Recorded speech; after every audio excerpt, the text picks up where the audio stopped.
Paris, La Défense. C'est un mardi après-midi quand Pierre Dubois, 42 ans, PDG d'un empire immobilier de 200 millions d'euros, se trouve dans son bureau au 35e étage, prêt à signer le contrat le plus important de sa carrière. Un accord de 80 millions avec des investisseurs des Émirats Arabes Unis. Mais alors qu'il s'apprête à apposer sa signature sur des documents entièrement rédigés en arabe, une voix timide l'arrête. « Monsieur Dubois, ne signez pas. Il y a quelque chose de terrible dans ce contrat. C'est Leïla, la fille de 12 ans de sa femme de ménage, qui parle parfaitement arabe. Ce que la fillette a lu dans ces documents laissera Pierre sans voix et sauvera non seulement sa fortune, mais révélera un secret sur la famille qui travaille pour lui depuis des années, changeant à jamais leur destin. » Pierre Dubois ajusta sa cravate Hermès en observant Paris depuis les baies vitrées de son bureau au 35e étage de la Tour First à La Défense. À 42 ans, il avait construit de zéro un empire immobilier de 200 millions d'euros, transformant sa ville avec des projets luxueux allant des complexes résidentiels aux tours commerciales innovantes. Cet après-midi de mardi représentait l'aboutissement de 2 années de négociations intenses. Sur la table de cristal étaient disposés les documents de l'affaire la plus importante de sa carrière, un contrat de 80 millions d'euros avec des investisseurs des Émirats Arabes Unis pour un complexe touristico-résidentiel sur la Côte d'Azur. Hôtel 5 étoiles, résidence de luxe et port de plaisance qui transformerait cette portion de côte en la destination la plus exclusive de la Méditerranée. Pierre avait commencé comme ingénieur dans la petite entreprise de construction de son père à Lyon. 15 ans auparavant, il avait saisi le potentiel du marché immobilier parisien en expansion, investissant toutes ses économies dans le premier projet dans le 15e arrondissement. Le succès avait été immédiat, et depuis, il avait construit pierre par pierre son empire. Les cheikhs émiratis étaient connus pour leurs investissements milliardaires dans le monde entier. Être choisi par eux signifiait entrer définitivement dans l'élite de l'entrepreneuriat international. Ses avocats lui avaient assuré que tout était en règle. Le contrat, entièrement rédigé en arabe avec des traductions sommaires en anglais, avait été révisé par le meilleur cabinet spécialisé en droit international de Paris. Les investisseurs émiratis, menés par le prince Al-Rachid, étaient irréprochables. Référence bancaire de milliards de dollars, portefeuille d'investissement dans toute l'Europe, réputation internationale consolidée. La réunion d'aujourd'hui était la formalité finale pour sceller un accord qui le propulserait parmi les plus grands promoteurs immobiliers d'Europe. Le bureau avait été préparé avec un soin maniaque. Les contrats soigneusement disposés, les stylos en platine prêts pour la signature, le champagne Dom Pérignon dans la glace pour le toast final. Pierre avait même fait venir un interprète spécialisé pour d'éventuelles clarifications de dernière minute. Juste au moment où il s'apprêtait à recevoir la délégation émiratie, il entendit des voix agitées depuis l'antichambre. Malika, sa femme de ménage marocaine qui travaillait pour lui depuis 5 ans, discutait avec la secrétaire. Elle était venue lui apporter des documents oubliés à la maison, accompagnée comme toujours de sa fille, Leïla, une fillette de 12 ans, aux yeux vifs, qui aidait souvent sa mère dans le nettoyage du bureau après l'école. Pierre avait toujours apprécié Malika pour sa discrétion et sa compétence. Elle était arrivée en France, depuis le Maroc, avec le rêve de donner un meilleur avenir à sa fille. Malika parlait un français correct mais pas parfait, travaillait avec une dévotion absolue et n'avait jamais créé de problème. Leïla était une fillette remarquable. Elle étudiait avec application, parlait parfaitement français malgré ses parents d'origine marocaine et montrait une maturité inhabituelle pour son âge. Ce que Pierre ne savait pas, c'est que Leïla cachait un talent extraordinaire qui allait le sauver de la ruine la plus totale. La fillette avait appris à lire et écrire l'arabe classique pendant les vacances d'été chez son grand-père à Casablanca, un secret qu'elle gardait jalousement pour ne pas paraître différente devant ses camarades d'école. Tandis que Pierre se préparait à signer le contrat qu'il croyait changer sa vie pour le mieux, Leïla était sur le point de découvrir une vérité qui sauverait l'empire qu'il avait mis 20 ans à construire. Leïla Ben Ali observait nerveusement l'élégant bureau de Pierre, tandis que sa mère Malika rangeait les derniers documents sur le bureau. Quelque chose l'inquiétait profondément, une intuition qu'elle ne pouvait expliquer, mais qui la poussait à faire attention à chaque détail. Pendant que Malika nettoyait les vitres, Leïla remarqua les documents en arabe éparpillés sur la table. Son regard fut immédiatement attiré par les clauses écrites dans cette langue qu'elle connaissait parfaitement grâce aux enseignements de son grand-père paternel à Casablanca. C'était un secret qu'elle gardait jalousement. Elle ne voulait pas que ses camarades d'école la voient comme différente à cause de ses origines. En s'approchant prudemment des documents, ce qu'elle lut la fit frissonner. Ce n'étaient pas les termes du contrat que Pierre croyait signer. Les clauses cachées entre les lignes de l'arabe formel étaient dévastatrices. Pierre ne deviendrait pas partenaire du projet, mais un simple prête-nom. Les investisseurs émiratis acquéraient tous ces biens immobiliers existants comme garantie collatérale, et en cas de controverse, Pierre perdrait tout. Pire encore, il y avait une clause qui le rendait personnellement responsable d'éventuelles dettes du projet, et un paragraphe qui transférait automatiquement la propriété de toutes ces sociétés aux investisseurs émiratis après la signature. Ce n'était pas un accord de partenariat, mais un piège parfaitement orchestré pour s'approprier l'entier empire immobilier de Pierre. Leïla sentit son cœur battre la chamade. Elle devait prévenir Pierre, mais comment pouvait-elle le faire sans révéler qu'elle savait lire l'arabe? Et surtout, qui croirait une fillette de 12 ans contre l'avis d'avocats expérimentés? Elle regarda sa mère qui continuait à travailler en ignorant tout, puis les documents qui représentaient la ruine de l'homme, qui avait donné du travail et de la dignité à leur famille. Pierre avait toujours été gentil avec elle, payait régulièrement un salaire juste et à Noël offrait toujours quelque chose de spécial à Leïla. À ce moment, elle entendit les voix des hommes qui s'approchaient du bureau. Pierre revenait avec la délégation émirati pour la signature finale. Leïla savait qu'elle n'avait que quelques secondes pour décider d'intervenir ou non. Elle regarda encore une fois les documents, vérifiant qu'elle avait bien compris. Ses mains tremblaient tandis qu'elle suivait les lignes de l'arabe classique, mais il n'y avait aucun doute. Pierre était sur le point de tomber dans un piège qui le détruirait financièrement. La porte s'ouvrit et Pierre entra suivi de 3 hommes élégamment vêtus.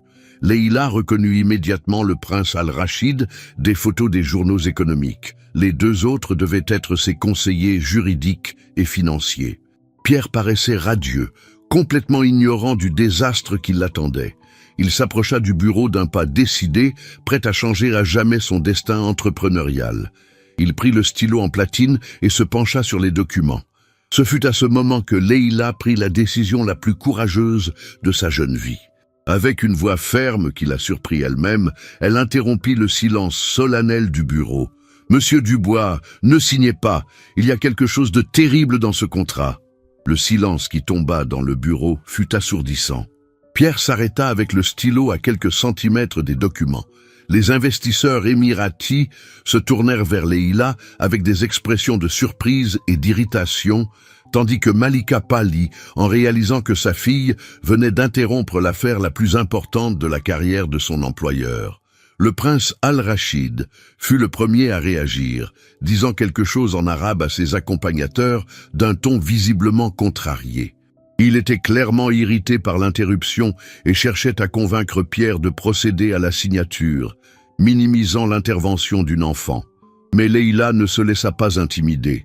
Avec une détermination qui surprit tous les présents, elle s'approcha du bureau et commença à traduire à haute voix les passages les plus compromettants du contrat.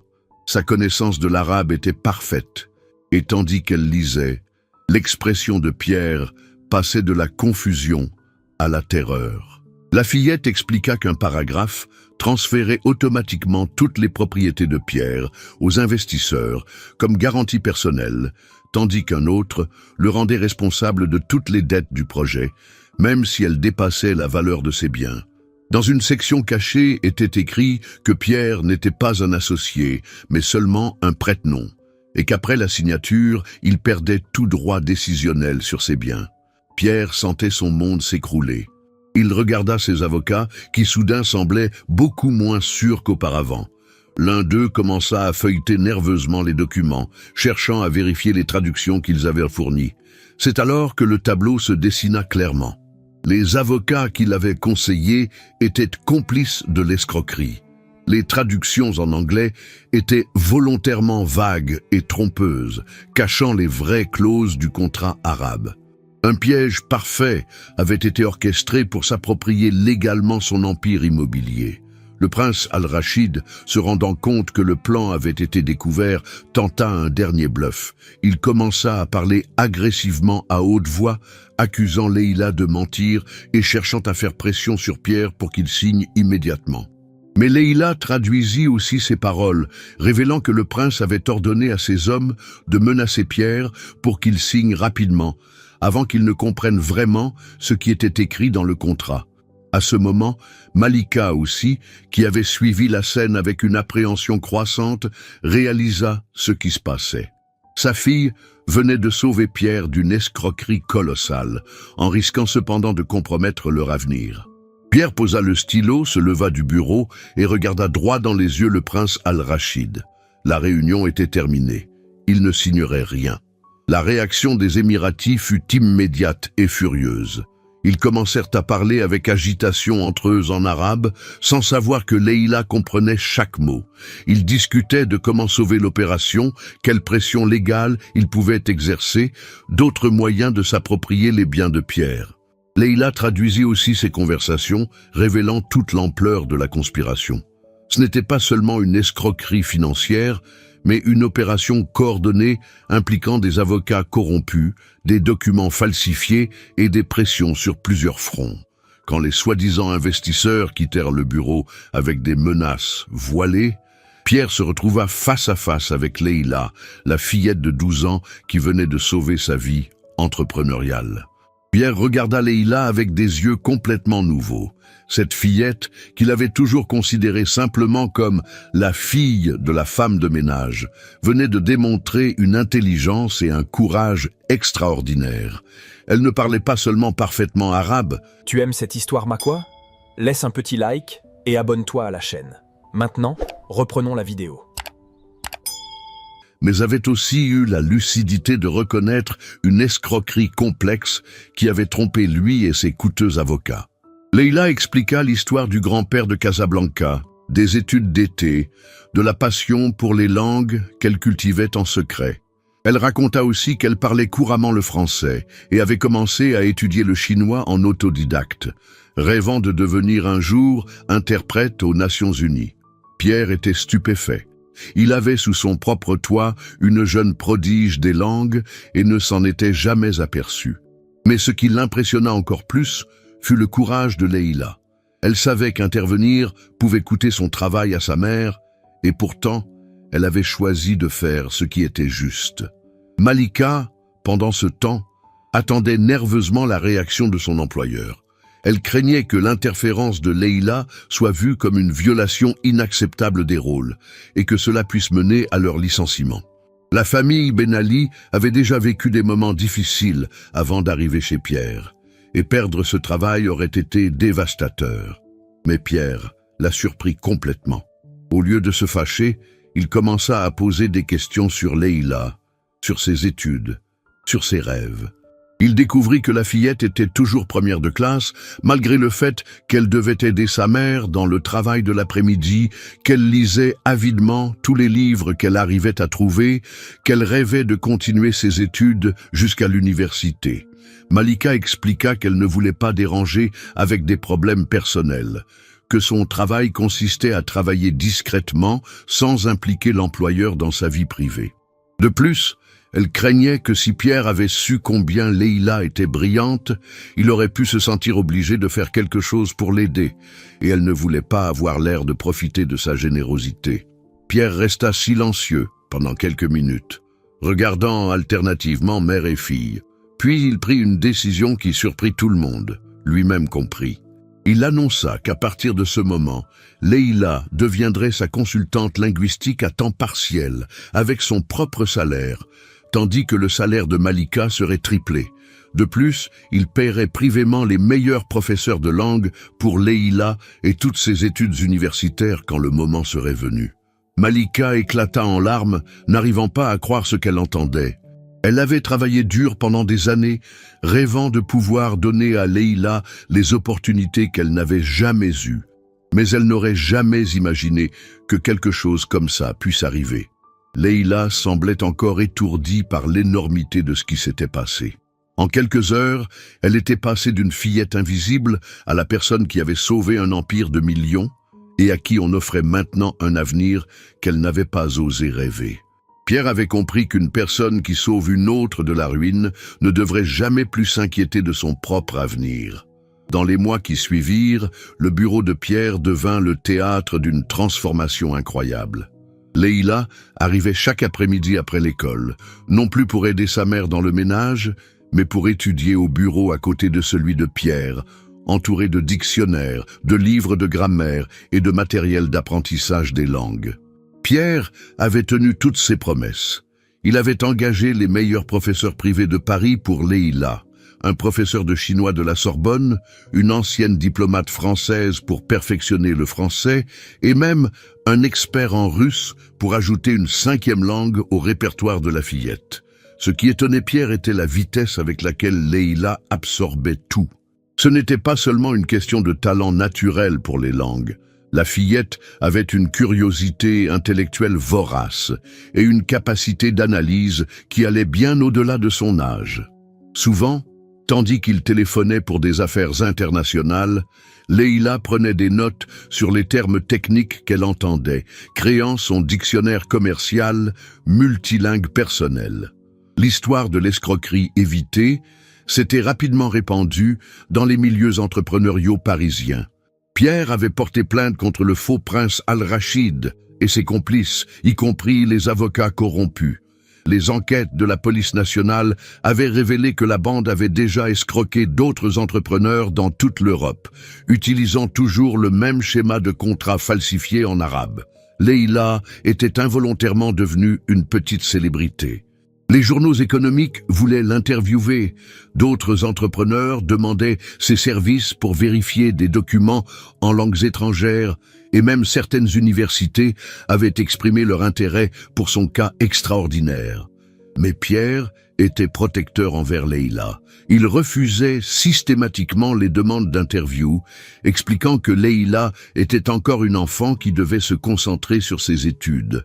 Il avait cependant créé pour elle un fonds d'investissement qui fructifiait et qui lui garantirait l'indépendance financière pour toute la vie.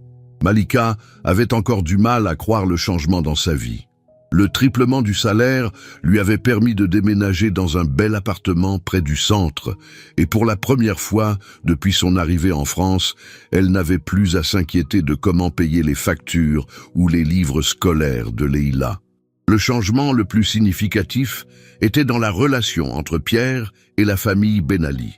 Il n'était plus employeur et employé, mais était devenu une famille élargie, liée par un lien profond de gratitude et d'affection réciproque. Pierre avait commencé à inviter Leïla et Malika au dîner d'entreprise, les présentant comme sa jeune consultante linguistique et sa mère. Leïla évoluait avec grâce naturelle dans ces environnements élégants, conversant facilement avec des entrepreneurs internationaux dans leur langue maternelle et impressionnant tout le monde par sa maturité et son intelligence. Un jour, tandis que Leïla aidait Pierre à préparer une présentation pour des investisseurs chinois, Pierre lui expliqua qu'elle lui avait fait comprendre que la vraie valeur ne consistait pas à accumuler des richesses, mais à reconnaître et cultiver le talent là où on le trouve. En regardant Leïla traduire couramment des documents complexes du chinois, Pierre savait qu'il avait fait le meilleur investissement de sa carrière. 3 ans après ce mardi après-midi fatidique, le bureau de Pierre Dubois était devenu quelque chose de complètement différent. Leïla, maintenant âgée de 15 ans, avait son propre bureau permanent dans le bureau principal, entouré d'écrans où elle suivait des cours universitaires en ligne et de livres dans 7 langues différentes qu'elle parlait maintenant couramment. Le talent de Leïla avait explosé au-delà de toute prévision. À seulement 15 ans, elle était déjà consultante linguistique officielle pour 3 multinationales, avait publié un livre sur la communication interculturelle dans les affaires internationales et avait reçu une bourse complète pour étudier les relations internationales à la Sorbonne dès qu'elle aurait 18 ans. Pierre avait complètement restructuré son approche des affaires. Après avoir évité l'escroquerie émiratie, il avait décidé de se spécialiser précisément dans les marchés internationaux, avec Leïla comme sa partenaire linguistique. Ensemble, ils avaient conclu des accords en Chine, en Russie, au Brésil et au Moyen-Orient, toujours avec Leïla vérifiant personnellement chaque document dans la langue originale. Leur alliance professionnelle était devenue légendaire dans le monde des affaires parisien. D'autres entrepreneurs essayaient de copier le modèle, engageant de jeunes polyglottes, mais personne n'arrivait à répliquer la syntonie parfaite qui s'était créée entre Pierre et Leïla. Malika avait complètement changé de vie. Avec le soutien économique de Pierre, elle avait ouvert une petite agence de services pour familles immigrées, aidant d'autres femmes comme elle à trouver un travail digne et à s'intégrer dans la société française. Elle était devenue un point de référence pour la communauté marocaine de Paris, mais le changement le plus significatif était dans l'évolution de la relation entre Pierre et la famille Ben Ali. Leïla n'était plus seulement une consultante ou une protégée. Elle était devenue la fille que Pierre n'avait jamais eue, et Malika voyait en Pierre l'homme qui avait rendu possible tous les rêves qu'elle avait cultivés pour sa fille. Le succès de Leïla avait attiré l'attention au niveau international. Elle avait été invitée à parler aux Nations Unies sur les droits des jeunes immigrés à l'éducation, et son intervention avait ému l'audience mondiale. Parlant dans 6 langues différentes pendant le même discours, elle avait raconté comment un geste de courage d'une fillette de 12 ans avait transformé non seulement sa vie, mais aussi celle d'un entrepreneur millionnaire. Ce soir-là, après le retour de New York, Pierre organisa un dîner de célébration dans le restaurant le plus élégant de Paris. Pendant le dîner, il fit une annonce que personne n'attendait. Quand Leïla aurait 18 ans et commencerait l'université, elle deviendrait officiellement son associée à 25% dans toutes les entreprises, non comme cadeau, mais comme reconnaissance de sa contribution fondamentale au succès qu'ils avaient construit ensemble. Leïla resta sans voix, réalisant que d'une famille d'immigrés qui luttaient pour survivre, elle était sur le point de devenir copropriétaire d'un empire de centaines de millions d'euros. Mais Pierre avait aussi décidé de créer une fondation pour soutenir l'intégration des familles immigrées en France, avec Malika comme directrice. Ce soir-là, tandis qu'il marchait le long de la Seine sous les étoiles, les 3 personnes que le destin avait unies de manière si improbable réfléchissaient sur l'extraordinaire parcours qu'ils avaient accompli ensemble. Leïla avait appris que le courage de faire ce qui est juste peut tout changer. Pierre avait découvert que la vraie richesse consiste à reconnaître et cultiver le talent humain.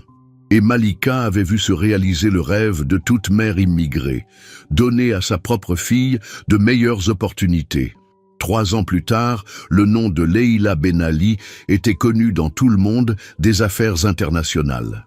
Mais elle n'oubliait jamais cet après-midi de mardi, quand une fillette de 12 ans avait trouvé le courage d'élever la voix pour sauver un homme de la ruine, découvrant que parfois il suffit d'un moment de courage pour changer à jamais le destin de tous.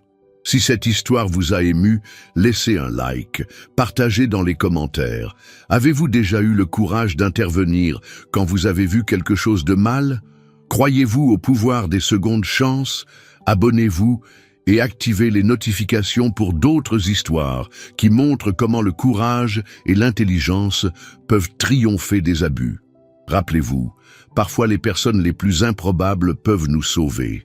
Ne sous-estimez jamais le pouvoir de ceux qui semblent invisibles. Ils pourraient être précisément ceux qui changent votre vie.